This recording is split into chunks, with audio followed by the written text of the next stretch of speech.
मैं अजीत सर आप सभी का अपने YouTube channel maths junction width Ajit sir पर स्वागत करता हूं। दोस्तों हम लोग परसेंटेज कर रहे थे जिसमें हमने टाइप 1 के कंसेप्ट को डिस्कस किया था। अभी उसमें कुछ कंसेप्ट्स बचे थे, तो एक बार उस कंसेप्ट को रिमाइंड करके और फिर हम आगे की ओर बढ़ते हैं कि हम लोग क्या कर रहे थे।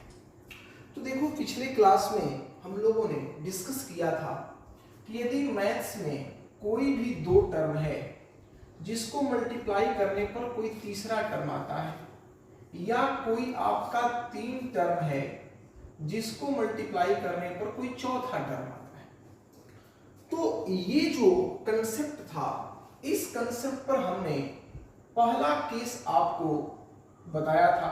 केस फर्स्ट हमने डिस्कस किया था, और केस फर्स्ट में हमने आपको ये बता दिया था कि एक एग्जाम्पल हमने लिया था, मूल्य गुने खपत बराबर आपका क्या खर्च। मूल्य गुने खपत बराबर क्या खर्च। हमने बोला था कि मूल्य बढ़ेगा या घटेगा, खपत भी बढ़ेगा या घटेगा, तो खर्च पर क्या इफेक्ट पड़ेगा, ये आपसे केस फर्स्ट में पूछा जाएगा। ये आपसे केस फर्स्ट में पूछा जाएगा। तो ये चीजें हो चुकी थी। अब इसमें हम लोग मेंसुरेशन के क्वेश्चंस करने वाले इसी कंसेप्ट पर, क्योंकि मेंसुरेशन के क्वेश्चंस भी आपको यहीं पर पूछ लिए जाते हैं। तो एक दो एग्जांपल्स आप मेंसुरेशन का देख लें और फिर हम केस 2 की ओर चलेंगे। जैसे एक क्वेश्चन है, क्वेश्चन आपको ये कह रहा है कि एक वर्ग के भुजा को 12 सही 1/2% से बढ़ा दिया गया, तो उसके क्षेत्रफल और परिमाप पर क्या प्रभाव पड़ेगा।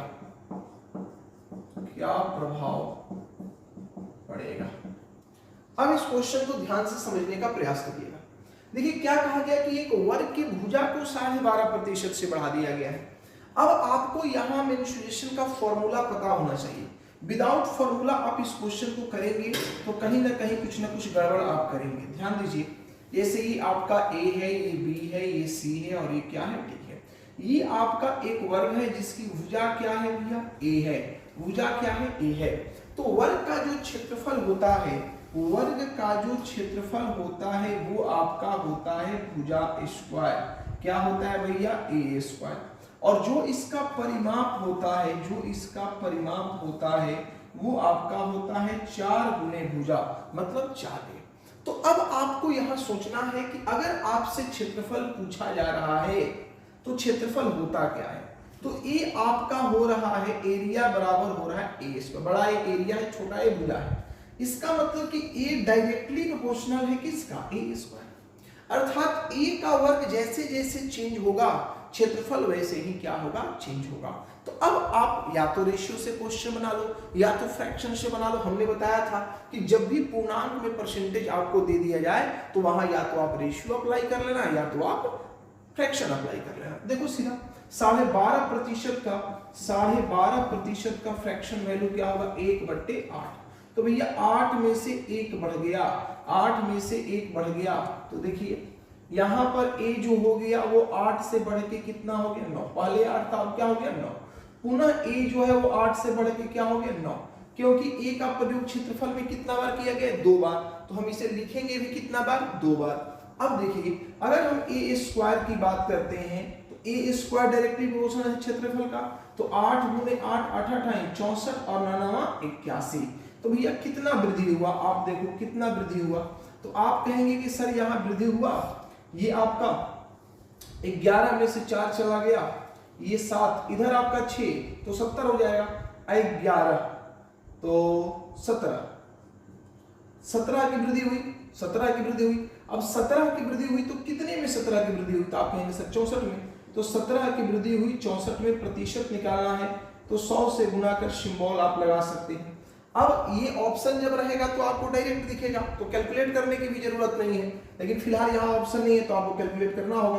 ये आपका जाएगा कितने से 4 से 16 बार में, और ये 4 से आपको चला जाएगा कितने बार में 25 बार में। अब यहाँ से देखिए, ये 16 से लगभग 1 बार में जा रहा है, तो ये 25 से ज्यादा आएगा। ऑप्शन में रहे तो 25 से ज्यादा डायरेक्ट मानेंगे, लेकिन यहाँ पर आप गुना करके मान लीजिए। देखिए 25, 17 5 85 की 5 कैरी कितना हो गया 8, और 17 दूनी 34, और 34 और 8 कितना हो गया 42। अब इसमें आप डिवाइड किससे करने वाले हैं 16 से, इतना परसेंट आपका आंसर आ जाएगा। इसको आप फ्रैक्शन या डेसिमल जो भी है इतना कर लेंगे। इतना परसेंट क्या हो वृद्धि हुआ, अर्थात क्षेत्रफल में जो वृद्धि होगा वो आपका 425/16% होगा, 425/16%। फिर एक बार फिर देख लीजिए कि जब आपसे क्षेत्रफल की चर्चा की गई तो क्षेत्रफल क्या होता है भैया, भुजा स्क्वायर होता है, इसलिए हमने इसका प्रयोग क्या किया 2 बार। लेकिन अब बात परिमाप का हो रहा है, परिमाप का। तो थोड़ा सा ध्यान दीजिएगा, जो आपका पेरीमीटर है, परिमाप जो है वो डायरेक्टली प्रोपोर्शनल किसका है 4a का, बात को समझना। लेकिन 4 तो कांस्टेंट होता है, ये तो कांस्टेंट है, ये तो इफेक्ट डालेगा ही नहीं। इसका मतलब कि p डायरेक्टली प्रोपोर्शनल किसका है a का, मतलब सॉरी यहाँ स्मॉल a कर देते हैं, वहां कैपिटल ए हमने माना है ना, स्मॉल a कर देते हैं। मतलब जैसे जैसे आप भुजा को बढ़ाएंगे या जितना परसेंट से आप भुजा को बढ़ाएंगे आपका परिमाप उतना परसेंट से ही बढ़ जाएगा। लेकिन क्षेत्रफल में क्या था, भुजा को 2 बार गुना करना पड़ता था। तो मेरे भाई ध्यान दो कि जब आपसे परिमाप पूछा जाए तो परिमाप भुजा का डायरेक्टली प्रोपोर्शनल है, इसलिए आप सीधा कहेंगे कि 12.5% का वृद्धि हो जाएगा। अगर हम 12.5% बढ़ा रहे हैं तो परिमाप 12.5% से ही बढ़ जाएगी। लेकिन अगर क्षेत्रफल का बात किया जाए तो उस परिस्थिति में क्या होगा, उस परिस्थिति में आपका ये 2 बार मल्टीप्लाई करना होगा, क्योंकि वर्ग का क्षेत्रफल होता है भुजा स्क्वायर, अर्थात भुजा का प्रयोग 2 बार करना होगा। जैसे कि 8 से 9 हुआ, 8 से 9 हुआ, और फिर हमने गुना किया, ये 64, ये 81, ये बढ़ा कितना, तो ये बढ़ा आपका 17, 17 बढ़ा कितने में 64 में, तो 17/64 गुने 100%, तो ये कैलकुलेट करने पर आपका 425/16%। तो मेरे भैया ध्यान रखिएगा, इस तरह के क्वेश्चंस भी आपसे पूछे जाएंगे और ये इसी कंसेप्ट पर रहते हैं। जल्दी से आप इसे नोट करें, फिर हम आपको इसमें एक क्वेश्चन और लेते हैं और फिर आगे की चर्चा करते हैं। जल्दी से फटाफट आप इसे नोट कर लीजिए। एकदम आसान है, कुछ विशेष है नहीं। या तो आप रेशियो यूज करिए या तो आप फ्रैक्शन यूज करिए, जो आपको सहूलियत महसूस हो जिसमें भी, उसको आप यूज करके क्वेश्चन बना सकते हैं। चलिए अब हम लोग एक क्वेश्चन और लेते हैं। एक क्वेश्चन और देख लिया जाए। क्वेश्चन है एक बेलन की त्रिज्या को, एक बेलन की त्रिज्या को 2 गुना और ऊंचाई को 20% से कम कर दिया जाए तो आयतन पर क्या प्रभाव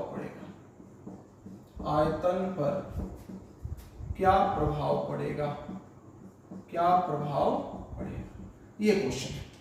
तो अब देखिए, फिर यहाँ बेलन की बात हो रही है, तो बेलन का बात हो रहा है तो आपको पहले बेलन का फॉर्मूला आना एकदम जरूरी है। अगर वो आपको नहीं आता है तो फिर ये क्वेश्चन आप बना ही नहीं पाएंगे। तो देखिए, बेलन के आयतन का फॉर्मूला क्या होता है, ये आपका बेलन रहा, शायद आपको पता होगा, नहीं पता है तो भाई आपको जानना है। ये आपका आर है, ये आपका क्या है एच है। तो इसका वॉल्यूम जो होता है वो क्या होता है, पाई आर स्क्वायर एच होता है। वॉल्यूम क्या होता है, पाई आर स्क्वायर एच होता है। अब थोड़ा सा बात को समझिएगा। देखिए, ये पाई यहाँ पर क्या है, कांस्टेंट है, ये पाई क्या है, कांस्टेंट है, इसका वैल्यू फिक्स है, ये वैल्यू चेंज नहीं करेगा। तो जो आपका वॉल्यूम है, जो आपका आयतन है, वो डायरेक्टली प्रोपोर्शनल किसका हो जाएगा, आर स्क्वायर इंच का। इसका मतलब आर का प्रयोग हमें 2 बार करना और इंच का प्रयोग हमें 1 बार करना है। क्वेश्चन हमारा खत्म हो गया। देखिए, आर में क्या परिवर्तन किया जा रहा है, त्रिज्या को 2 गुना कर दिया जा रहा है। इसका मतलब आर अगर पहले 1 था तो अब क्या हो जाएगा, तो यदि r पहले 1 था तो अब क्या हो जाएगा 2, लेकिन h में क्या चेंजिंग हो रहा है, ऊंचाई में क्या हो रहा है, 20% की कमी हो जा रही है। तो 20% का मतलब मेरे भैया बोलिए क्या होता है, 1/5 होता है। तो 5 में से 1 की कमी हो गई, तो ये 5 अनुपात क्या हो गया आपका 4 हो गया। अब देखिए क्या प्रभाव पड़ रहा है, क्या प्रभाव पड़ रहा है, आप थोड़ा सा इस पर ध्यान देंगे। तो गुना करेंगे तो ये 5 एकम 5, 4 दूनी 8, 8 दूनी 16। तो यहाँ वॉल्यूम कैसे इफेक्टेड हो गया, तो 15 से 16 हो गया। तो बोलो कितने की वृद्धि हुई, आप कहेंगे सर 11 की वृद्धि हुई। कितने की वृद्धि हुई, 11 की। तो 11 की वृद्धि हुई, 11 की वृद्धि हुई कितने में, 5 में। 11 की वृद्धि हुई कितने में, 5 में। तो 11 की वृद्धि आपका 5 में हुआ, और प्रतिशत हमें निकालना है तो 100 से हम क्या करेंगे, गुना कर सिंबल लगा देंगे। तो ये 20 से, तो देखिए 11 दूनी 22, तो 220% की क्या हो गई, आपकी वृद्धि हो गई। 220% की क्या हो गई, वृद्धि हो गई। तो भैया ये केस फर्स्ट जो था आपका, जिसमें खर्च, अब यहाँ पर कुछ भी हो सकता है, खर्च तो हमने एग्जाम्पल के लिए आपको बस सेट किया है, कुछ भी हो सकता है। तो आपने क्या देखा कि पिछले वाले कंसेप्ट पर भी हमने कुछ क्वेश्चन कराए थे, ये मेंस्ट्रुएशन के क्वेश्चन कैसे सॉल्व हो रहे हैं। तो इन सारी चीजों को एकदम माइंड में सेट करना बहुत जरूरी है कि ये क्वेश्चंस कैसे कैसे पेपर में वेरी करेंगे। तो चलिए ये आपका केस फर्स्ट का कंसेप्ट हो गया। अब हम आपसे डिस्कस करेंगे केस सेकंड के कंसेप्ट को, फिर केस थर्ड के कंसेप्ट को, और फिर लास्ट क्लास में हम कुछ क्वेश्चंस लेंगे, उन क्वेश्चन को सॉल्व करेंगे। और इस तरह के क्वेश्चंस अगर आप पेपर में कभी भी आएंगे तो फिर आपको दिक्कत नहीं है। जल्दी से फटाफट इसे नोट करिए, फास्ट नोट करिए। चलिए मिटा दें। अब हम लोग बात करेंगे केस 2 का। केस 2 में हम लोग चर्चा करेंगे कि भाई केस 2 में कैसे क्वेश्चंस पूछे जाते हैं। चलिए केस 2 का क्वेश्चन देखा जाए। ये आपका रहा केस सेकंड। देखो केस सेकंड में क्या होता है, जैसे यहां क्या है कि मूल्य गुने खपत, मूल्य गुने खपत बराबर आपका क्या है, खर्च। मूल्य गुने खपत बराबर आपका क्या है, खर्च। अब देखो यहां क्या है, अब ये बोला जाएगा कि ये खर्च जो है अपरिवर्तित है। ध्यान देना, इसके बारे में क्या बोला गया, अपरिवर्तित है। अपरिवर्तित मतलब कांस्टेंट है, ये चेंज ही नहीं हो रहा है, इसके वैल्यू पर कोई इफेक्ट ही नहीं पड़ रहा है। और बोला जाएगा कि मूल्य अगर बढ़ रहा है या घट रहा है तो खपत पर क्या प्रभाव पड़ेगा, या खपत यदि बढ़ रहा है या घट रहा है तो मूल्य पर क्या प्रभाव पड़ेगा। तो ये चीजें आपकी।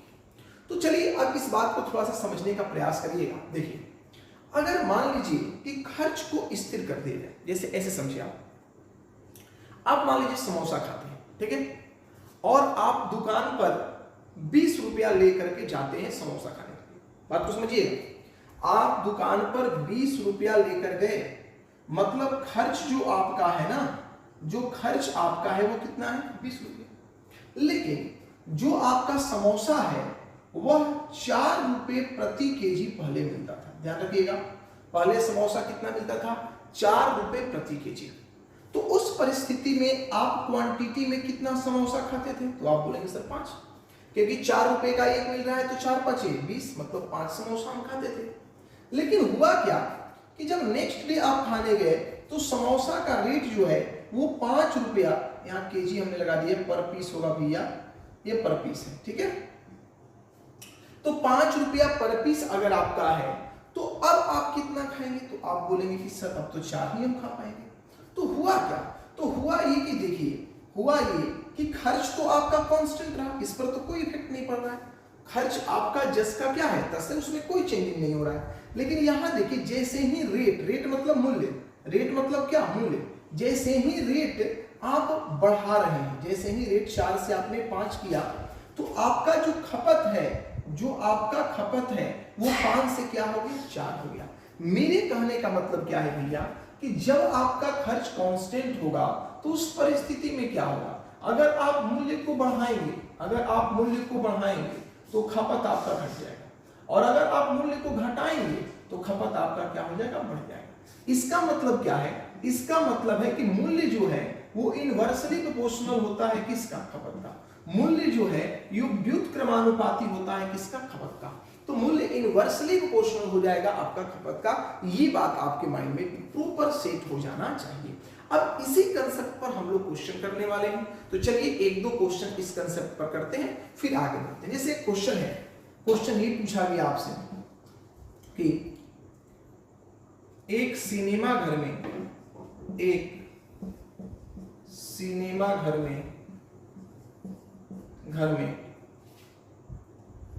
दर्शकों की संख्या को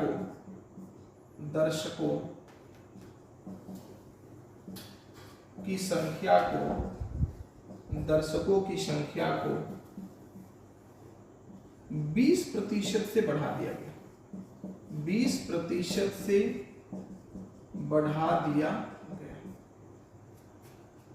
परंतु आय में कोई परिवर्तन नहीं हुआ, आय में कोई परिवर्तन नहीं हुआ, तो बताएं कि टिकट के मूल्य में कितने प्रतिशत का कमी किया गया था, कितने प्रतिशत का कमी किया गया था, कितने प्रतिशत का कमी किया गया था। अब इस बात को समझने का प्रयास करें। देखो, एक सिनेमा घर में दर्शकों की संख्या को 20% से बढ़ा दिया गया, दर्शक की संख्या को 20% से बढ़ा दिया, परंतु आय में कोई परिवर्तन नहीं हुआ। अब इस बात को समझिएगा, देखिए यहां आपका है टिकट गुने दर्शक बराबर आपका क्या होगा भैया, तो आप बोलेंगे सर आय होगा। कह दिया गया है कि आय आपका कांस्टेंट है, इसमें कोई चेंजिंग ही नहीं हो रही है, मतलब आप दर्शकों की संख्या तो बढ़ी, लेकिन आय पर हमारा कोई प्रभाव नहीं पड़ा। इसका मतलब क्या है, इसका मतलब ये है कि दर्शकों की संख्या बढ़ी किस वजह से, जब टिकट का दाम क्या हुआ, घट गया। तो टिकट का दाम वही पूछ रहा है कि बताएं कि टिकट के मूल्य में कितने प्रतिशत का कमी किया गया, क्योंकि दर्शकों की संख्या तो बढ़ी तो इनकम भी बढ़ना चाहिए था, लेकिन इनकम बढ़ा नहीं। इसका मतलब कि दर्शकों की संख्या किस कारण बढ़ी, तो टिकट का मूल्य कम करने की वजह से बढ़ी। तो मेरे भाई वही चीज ध्यान देना है। अब आराम से यहाँ समझिएगा, इसको हम थोड़ा सा मिटाते हैं, आराम से इस बात को समझिए कि देखिए जो दर्शक है, दर्शक की संख्या 20% से बढ़ गई, तो 20% का फ्रैक्शन वैल्यू क्या होता है, आप बोलेंगे 1/5 होता है। तो पहले 5 था तो अब क्या हो गया 6, दर्शक की संख्या 5 से 6 हो गया। लेकिन जो टिकट का मूल्य है वो 6 से क्या हो जाएगा, 5 हो जाएगा। अब कहेगा ऐसा क्यों हो रहा है, तो ऐसा इसलिए हो रहा है कि जब आय अपरिवर्तित है तो दर्शक जो है वो इनवर्सली प्रोपोर्शनल होगा किसका, मूल्य का, या मूल्य जो है टिकट का मूल्य जो है वो दर्शक का व्युत्क्रमानुपाती होगा। तो मेरे कहने का सेंस भैया ये है कि अगर रेशियो 5 से 6 हुआ तो ये 6 से क्या हो जाएगा, 5 हो जाएगा। अब आप बताइए क्या हुआ, कमी कितने की हुई, तो आप कहेंगे कमी 1 की हुई। 1 की कमी कितने में हुई, 6 में। 1/6 का मतलब क्या होता है, 16 सही 2/3% का क्या हो गया मेरे भैया, कमी हो गया। तो इस तरह से आप क्वेश्चन को सॉल्व करेंगे। अब ये भी नहीं करके आप डायरेक्ट कर सकते हैं, आप सीधा बोलेंगे 20% का वृद्धि हो गया तो 5 से क्या हो गया, 6 हो गया। अब आपको ये बात तो पता ही है कि दर्शकों की संख्या बढ़ा है तो मूल्य वाजिब सा बात है, टिकट का क्या होगा, घटेगा। अगर आय अपरिवर्तित है तो सीधा बात करें कि 5 से 6 हुआ तो बढ़ा, तो 6 से 5 होगा तो घटेगा, कितना में, तो 6 में। 1 की कमी हुई 6 में, 1/6 का मतलब 16 सही 2/3% की क्या होगी, कमी हो जाएगी। तो मेरे भैया ये जो आपका कंसेप्ट था वो कब का कंसेप्ट था, जब आपका खर्च क्या रहे, अपरिवर्तित। खर्च क्या रहे, अपरिवर्तित। जल्दी से इसे आप नोट करिए, एक एग्जांपल और लेते हैं, फिर हम केस 3 का डिस्कशन करते हैं और तब आगे की ओर हम लोग क्वेश्चंस लेंगे और क्वेश्चन लेकर के फिर से एक बार अच्छे क्वेश्चंस के साथ हम लोग डिस्कस करके और इस कंसेप्ट को पूरी तरह से क्लोज कर देंगे। जल्दी से आप लोग चलिए मिटाएं, एक क्वेश्चन और इस पर कर लिया जाए, एक क्वेश्चन और कर लिया जाए।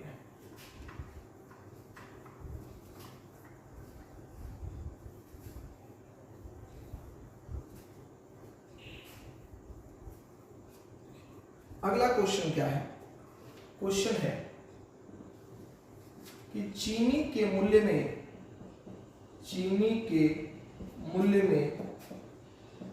20% की कमी हो जाने पर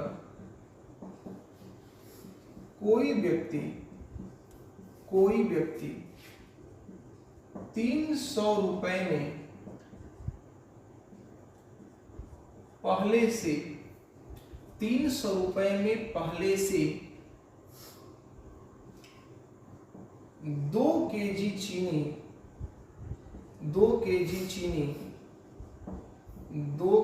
चीनी अधिक खरीद पाता है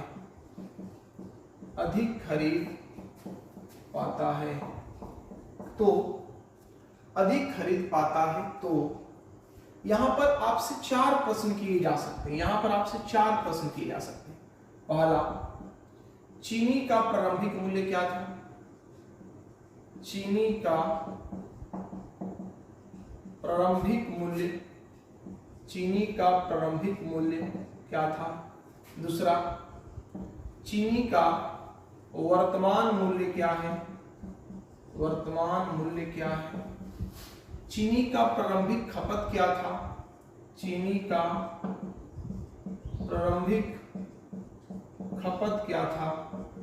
और चीनी का वर्तमान खपत क्या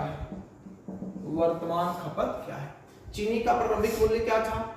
चीनी का वर्तमान मूल्य क्या है? चीनी का प्रारंभिक मूल्य क्या था? प्रारंभिक खपत क्या था और वर्तमान खपत क्या है? 2 प्रश्न आपके मूल्य से पूछे जा सकते हैं और 2 प्रश्न आपके खपत से। तो चलिए आराम से इसको आप सॉल्व कर सकते हैं, विशेष कुछ नहीं है। देखिए हुआ क्या, चीनी के मूल्य में 20% की कमी हो गई। तो मूल्य में कमी हो गई तो वाजिब सा बात है कि कोई व्यक्ति 300 रुपए में, इसका मतलब क्या है कि पहले वो 300 रुपया लेके जाता था और अब भी वो 300 रुपया लेके जाता है। देखो कह रहा है क्या कि जब 20% की कमी हुई तो कोई व्यक्ति 300 रुपए में पहले से 2 केजी चीनी अधिक खरीद पाता है। इसका मतलब कि जितना भी पहले 300 रुपए में चीनी मिलता था उससे अब वो 2 केजी ज्यादा चीनी खरीद करके लाता है। तो ध्यान रखिएगा। आइए अब इसको हम सॉल्व करते हैं। मूल्य में क्या हो गया भैया? तो 20% की कमी आ गई। तो 20% का मतलब 1/5, तो 5 का समान अब कितने में मिलने लगा? 4 में। अगर चीनी 5 रुपए प्रति केजी था तो अब क्या हो गया? 4 रुपए प्रति केजी हो गया। तो भैया खपत क्या होगा? तो खपत इसका उल्टा हो जाएगा, ये 4 से क्या हो जाएगा? 5 जाएगा। अब आप गौर से देखिए कि 4 से 5 हुआ तो बढ़ा कितना? तो आप कहेंगे सर 1 यूनिट बढ़ा, लेकिन क्वेश्चन तो कह रहा है कि 2 बढ़ा। आप कह रहे हैं कि 1 यूनिट बढ़ा, क्वेश्चन कह रहा है कितना बढ़ा? तो 2 बढ़ा। तो भैया 1 यूनिट का वैल्यू 2, तो 4 यूनिट का वैल्यू 4 दूनी 8। इसका मतलब कि पहले वो क्या 8 केजी खाता था। अगर आपसे चीनी का प्रारंभिक खपत पूछा जाए तो आप क्या जवाब देंगे कि पहले वो 8 केजी चीनी खाता था, लेकिन अब वो कितना खाता है भैया? 5। तो 5 दूनी 10, 5 दूनी 10, तो अब वो कितना केजी खाता है? 10 केजी। तो वर्तमान खपत की बात यदि होगी तो 2 केजी ज्यादा खरीद करके लाता है, मतलब अब 10 केजी खाता है। अब आपसे पूछा जा रहा है कि प्रारंभिक खपत बताओ, तो पहले पैसा कितना लेके गया था? तो आप कहेंगे सर पहले तो 300 रुपया लेके गया था, तो 300 रुपया में कितना खरीद करके लाया था? तो आप कहेंगे सर 8 केजी खरीद करके लाया था। तो बोलो रेट क्या हो गया? तो यहां से 4 से चला गया 2 बार में, और 4 से ये चला जाएगा 75 बार में, ठीक है, 5 का 20, 75 बार में चला जाएगा। और यहां से क्या हो जाएगा? 37.5 रुपए प्रति केजी। 37.5 रुपए प्रति केजी। तो 37.5 रुपए प्रति केजी जो था इसका, ये एक मिनट हमने उल्टा लिख दिया भाई। ये खपत है, यहां खपत है ना, ये 8 केजी हो जाएगा, ये 10 केजी हो जाएगा। ये खपत आपका हो गया, प्रारंभिक खपत और वर्तमान खपत। अब प्रारंभिक मूल्य की बात की जा रही है, तो पहले कैसे मिलता था? तो 300 रुपए में 8 केजी, मतलब 37.5 रुपए प्रति केजी के हिसाब से चीनी पहले मिलता था। अब चीनी कैसे मिलता है? तो अब चीनी कैसे मिलता है? तो अब ये 300 रुपया लेके जाता है, लेकिन 10 केजी खरीद करके ले आता है, मतलब 30 रुपया प्रति केजी के हिसाब से। 300 रुपया लेके जाता है और 10 केजी खरीद करके लाता है, मतलब 30 रुपया प्रति केजी के हिसाब से, मतलब वर्तमान मूल्य जो इसका हो गया वो 30 रुपया प्रति केजी हो गया। 30 रुपया क्या हो गया? प्रति केजी हो गया। तो मेरे भैया इस बात को आप गौर से समझने का प्रयास करेंगे कि हो क्या रहा है कि यहाँ से 4 क्वेश्चंस बन रहे हैं। आपसे प्रारंभिक खपत पूछी गई 8 केजी, वर्तमान खपत 10 केजी, प्रारंभिक मूल्य तो 8 केजी कितने रुपया में? 300 रुपए में। तो 4 गुनी 8 है 75, ये 37.5 आपका हो गया। अब आपसे कहा जा रहा है कि वर्तमान में मूल्य क्या है, तो अब 10 केजी खरीद के ले आता है लेकिन 300 रुपया ही लेके जाता है, तो 30 रुपया प्रति केजी। तो ध्यान रखिएगा ये क्वेश्चन आपके पेपर के लिए बड़ा ही महत्वपूर्ण है, तो जल्दी से आप इसे नोट कर लीजिए और फिर हम लास्ट केस 3 डिस्कस करते हैं और उसके बाद फिर हम लोग नेक्स्ट क्लास में इस पर बेस्ड कम से कम 10-15 क्वेश्चंस कर लेंगे ताकि हमारा कंसेप्ट पूरी तरह से क्लियर हो जाए, कहीं भी इफ एंड बट जैसा कोई बात न रहे। चलिए तो मिटाते हैं इसको। अगला क्वेश्चन अब देखते हैं। अगला क्वेश्चन क्या? केस 3, इसके बाद वाला कंसेप्ट।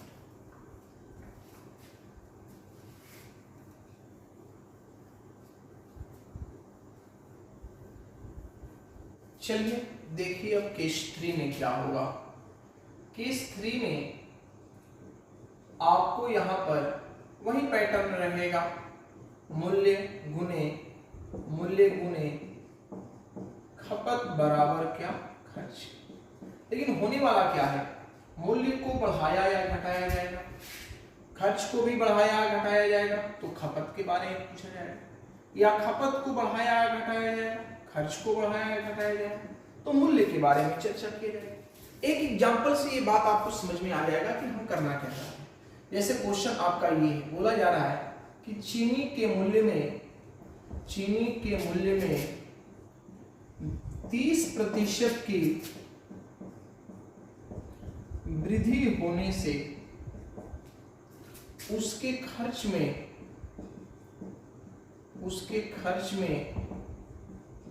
10% की कमी आ जाती है। बात को समझिएगा, चीनी के मूल्य में 30% की वृद्धि होने से उसके खपत में 10% की कमी आ जाती है, तो खपत कितने प्रतिशत से बढ़ा या घटा? खपत कितने प्रतिशत से बढ़ा या, ये आपसे पूछा जा रहा है, खपत कितने प्रतिशत से बढ़ा या घटा। अब बात को समझिए, यहां क्या हो रहा है, तो मूल्य में 30% की वृद्धि होती है और खर्च में 10% की कमी होती है।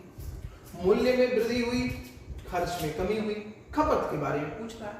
तो चलिए कोई बात नहीं, हम पहले वैसे ही जैसे रेशियो से आप बनाते थे वैसे ही सम कर रहे हैं, फिर हम डायरेक्ट क्वेश्चन करेंगे। ध्यान दीजिए, मूल्य क्या हुआ भैया, तो मूल्य आपका हो गया, पहले कितना था?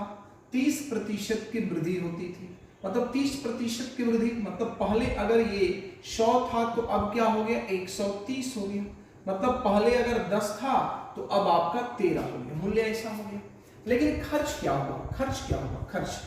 तो खर्च पर 10% की कमी हो जा रही है। 10% की कमी मतलब पहले 10 था तो अब 9 हो गया, पहले 10 था तो अब क्या हो गया? 9।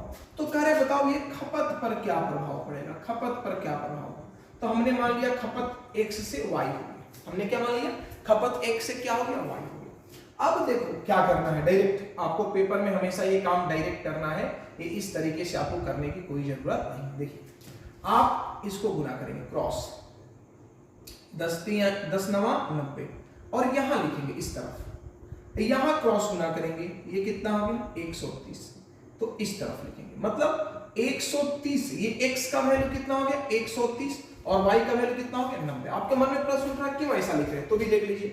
देखिए मूल्य गुने खपत बराबर खर्च होता है, तो 10 गुने x करेंगे तो क्या आ जाएगा? 10x आ जाएगा, और 13 गुने y करेंगे तो क्या आ जाएगा? 13y। तो मूल्य गुने खपत बराबर खर्च, तो खर्च का रेशियो क्या हो गया? 10:9। तो दूर का गुना दूर से, नजदीक का गुना नजदीक से, तो ये 90x बराबर क्या हो गया? 130y हो गया। तो x का वैल्यू क्या हो गया? x का वैल्यू हो गया 130 और y का वैल्यू कितना हो गया 90। तो देखो डायरेक्ट नहीं आ गया रेशियो, ये 13 अनुपात क्या आ गया 9 आया। आज 13 अनुपात 9 आया मेरे भाई। तो ये चीज आप यहाँ पर डायरेक्ट कर सकते हो, इतना करने की जरूरत नहीं, सीधा क्या करो क्रॉस मल्टीप्लाई करो, 10 9 90 इधर लिख दो, फिर यहाँ से 13 10 130 इधर लिख दो, तो ये 130 से क्या होगा 90, डायरेक्ट आप समझ लेंगे। तो कितने की कमी होगी, तो आप कहेंगे सर कमी हुआ कितने का 4 का, तो 4 का कमी हुआ कितने में 13 में, प्रतिशत निकालना है 100 से गुना करके सिंबल लगा देंगे, बोलो आंसर क्या आ गया 400/13% की क्या हो जाएगी, तो इतने प्रतिशत की कमी हो जाएगी। ठीक है, ये आपका आंसर। लेकिन इस तरीके से नहीं बनाना, इस तरीके से बिल्कुल नहीं बनाना, आप डायरेक्ट इसको सोचो। देखो हुआ क्या कि मूल्य में 30% की वृद्धि हुई, मूल्य में 30% की वृद्धि हुई, तो अगर मूल्य में 30% की वृद्धि हुई तो क्लियर सा बात था कि इसका खर्च भी 30% से बढ़ जाना। अगर हम मूल्य को 30% से बढ़ा देंगे और हम उतना ही खाएंगे तो हमारा खर्च भी तो 30% से बढ़ जाएगा, लेकिन हमारा खर्च 10% से कम क्यों हुआ, क्योंकि हमने खाना कम कर दिया। अर्थात जितना हम पहले खाते थे उसमें से हम कम खा रहे हैं, तो कितना कम खा रहे हैं, ध्यान दें बात को समझना। देखो चीनी के मूल्य में 30% की वृद्धि हुई, मतलब मूल्य कितना हो गया 130। अरे अगर पहले मूल्य 100 था तो अब मूल्य कितना हो गया 130 हो गया, लेकिन खर्च 10% से कम हो गया। तो 10% से कम हुआ तो इसका मतलब क्या है कि मूल्य तो 130 हुआ, मतलब अगर हम पहले जितना ही खाते तो 130 खाते, 130 रुपए का खाते, लेकिन अब हम 90 रुपए का ही खा रहे हैं, 10 की कमी हो गई, खर्च में 10 की कमी हो गई, इसका मतलब कि अब हम 90 रुपए का ही खा रहे हैं। तो डायरेक्ट सोचो, पहले तुम खाते थे 130 और खाते हो 90, तो भैया कमी कितने की हुई, तो रेशियो ले लो, कमी कितने की हुई 4 की, 4 की कमी कितने में 13 में गुने 100%, तो आंसर क्या हो जाएगा आपका 400/13%, 400/13%। डायरेक्ट आप यहां से आंसर करो, या फिर आप ऐसे भी याद रखना कि देखो जब एक इस तरफ का दिया हो मतलब और एक इस तरफ का दिया, मतलब एक डाटा बराबर के पहले वाला हो, एक डाटा बराबर के बाद वाला हो, तो सीधा उस केस में हम क्या करेंगे डायरेक्ट वैल्यू ले लेंगे। 30% की वृद्धि तो लिख दो 130 और 10% की कमी तो लिख दो 90। अब देखो ये 13 से क्या हो गया 9, तो कितने की कमी हो गई 4 की, 4 की कमी कितने में 13 में, प्रतिशत निकालना है 100 से गुना करके सिंबल लगा दो, आंसर 400/13%, कहानी आपकी खत्म हो। तो इस तरीके से आप क्वेश्चन को बना सकते हैं और इस पैटर्न पर क्वेश्चन को कर सकते हैं। तो चलिए ये पूरा आपका कंसेप्ट रहा इस मेथड पर कि जब दो टर्म को गुना करने पर कोई तीसरा टर्म आ जाए या तीन टर्म को गुना करने पर कोई चौथा टर्म आ जाए, तो इस पैटर्न पर तमाम कंसेप्ट हमने डिस्कस कर दिया। नेक्स्ट क्लास में इस पर हम 10-15 क्वेश्चन अच्छे लेकर के आएंगे और 10-15 क्वेश्चन हम लोग कर लेंगे। इसमें भी हमने क्वेश्चन लगभग 5-7 करा ही दिए होंगे, तो कहने का मतलब है कि आप उससे 25-30 क्वेश्चन इस टाइप से कर लेंगे, फिर आपको कोई दिक्कत नहीं होगी। तो चलिए मिलते हैं नेक्स्ट क्लास में, तब तक के लिए आप सभी को नमस्कार, जय हिंद, जय भारत।